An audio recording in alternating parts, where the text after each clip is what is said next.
আপনারা জানেন যে আমরা আজকে যে প্রোগ্রামের জন্য এখানে একত্রিত হতে পেরেছি, আল্লাহ তাআলা যে তৌফিক দিয়েছেন। জুমাবারে আপনাদের অনেক ব্যক্তিগত, পারিবারিক, সামাজিক কাজ থাকে, তারপরও আপনারা এখানে কষ্ট করে এসেছেন। আল্লাহ যে তৌফিক দিয়েছেন এর জন্য শুকরিয়া আদায় করি আমরা সকলে, বলি আলহামদুলিল্লাহ। আমরা একটু দোয়া করতে চাই আমাদের শ্রদ্ধেয় কৃষিবিদ জনাব আবু জাফর মাতব্বর ভাইয়ের জন্য। আপনারা জানেন তার প্রিয় কলিজার টুকরা সন্তান, অত্যন্ত মেধাবী ছাত্র, রুয়েটের ছাত্র, রাজশাহী ইঞ্জিনিয়ারিং বিশ্ববিদ্যালয়ের। আল্লাহরই পরীক্ষা, এক কঠিন বিপদের মধ্য দিয়ে তার জীবন অতিবাহিত হচ্ছে। বাবা হিসেবে তিনি ধৈর্য ধারণ করছেন। তার ভাই আবু তাহের মোহাম্মদ উজ্জ্বল ভাই এখানে থাকার কথা। আবু তাহের মোহাম্মদ উজ্জ্বল একজন কৃষিবিদ। আমরা আবু তাহের মোহাম্মদ উজ্জ্বল সহ তার পরিবারের জন্য আল্লাহর কাছে দোয়া করি। আমাদের সেই ছোট ভাইটা ইতিমধ্যে আপনারা জানেন চিকিৎসকের পরামর্শ অনুযায়ী তার একটি পা কেটে ফেলতে হয়েছে। আল্লাহ তাআলা তাকে শারীরিক ভাবে বাকি পরিপূর্ণ জীবন যেন আল্লাহ তাআলা তাকে দান করেন।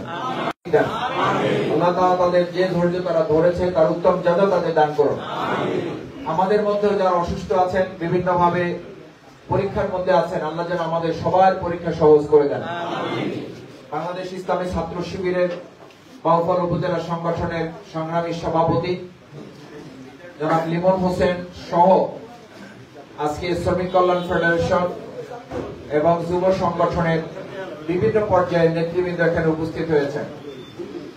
সম্মানিত ভাইয়েরা, আজকে মূলত এটা বক্তব্যধর্মী কোনো প্রোগ্রাম না, আমাদের এটা একটা কর্মশালা। আমরা কিছু বিষয় নিজেরা বুঝবো, আপনাদের কিছু কথা শুনবো এবং আপনাদের সামনে একটা মত বিনিময়ের মতো করে প্রোগ্রামটা আমরা সামনের দিকে এগিয়ে নিয়ে যাবো ইনশাআল্লাহ। আল্লাহ তাআলা আমাদের তৌফিক দেন।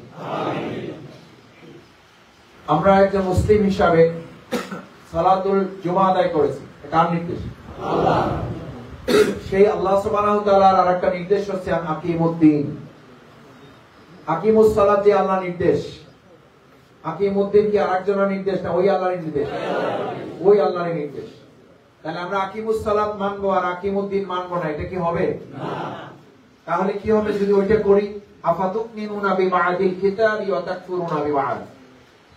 আল্লাহ তাআলা জিজ্ঞেস করছেন যে তোমরা কি আমার কোন একটা নির্দেশ মানবা, পছন্দ হইলে, আর কোনটা পছন্দ হইল না এটা মানবা না, তাহলে তোমরা কি অর্ধেক ইমানদার হবা আর অর্ধেক অস্বীকার করবা? এটা জবাব কি হবে? এটা কি ঠিক হবে আমাদের?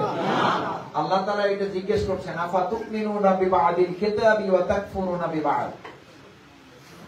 তোমার সুবিধা মতো, তোমার পছন্দ মতো কিছু মানলা, আর আল্লাহ তাআলার আরেকটা বিধান, একই রকম বিধান তোমার পছন্দ হইল না বা ভালো লাগলো না, বা একটু কষ্টকর, বা একটু পরিশ্রম করতে হবে, বা একটু অন্যায় মোকাবেলা করতে হবে, বা একটু রক্তচক্ষু মোকাবেলা করতে হবে, বা কোনো একটা পরীক্ষায় পড়তে হবে, কোনো একটা বিপদের মুখোমুখি হতে হবে, তাহলে কি আমরা ওইটা করবো না করবো না? কারণ এটা কার নির্দেশ? আল্লাহর নির্দেশ। আল্লাহ তাআলা আমাদেরকে তার পরিপূর্ণ নির্দেশ পালন করার তৌফিক দান করুন। আমার ভাইয়েরা, আল্লাহ তাআলার পরিপূর্ণ নির্দেশ পালন করার জন্যই আল্লাহ তাআলা ইসলামী রাষ্ট্র কায়েম করার জন্য বলেছেন, ইয়া আইয়ুহাল্লাযীনা আমানু দুখুলু ফিস সিলমি কাফা। ঈমানদারদেরকে নির্দেশ করা হচ্ছে পরিপূর্ণভাবে ইসলামে প্রবেশ করো। কিভাবে? পিছনে শোনা যায় কথা? পরিপূর্ণভাবে না অর্ধেক ভাবে? ইসলামে প্রবেশ করতে হবে পরিপূর্ণ না অর্ধেক? পরিপূর্ণভাবে যারা রাজি আছেন তারা হাত জাগান। বারান্দায় যারা আছেন তারা তো পরিপূর্ণ লাগবে না, নাকি? লাগবে ইনশাআল্লাহ। আল্লাহ তাআলা আমাদের হাতগুলো দুনিয়া এবং পরকাল উভয় জগতের জন্য কবুল করুন। এই হাতগুলো দেখে দেখে আল্লাহ তাআলা কাল কিয়ামতের দিন আমাদের নাজাতের ফয়সালা দান করুন। দুনিয়ার কোন ক্যামেরায় যদি আমাদের কারো হাত বাদও যায়, আল্লাহ তাআলা আরশে আজিমের ক্যামেরায় যেন আমাদের হাতগুলো বাদ না পড়ে।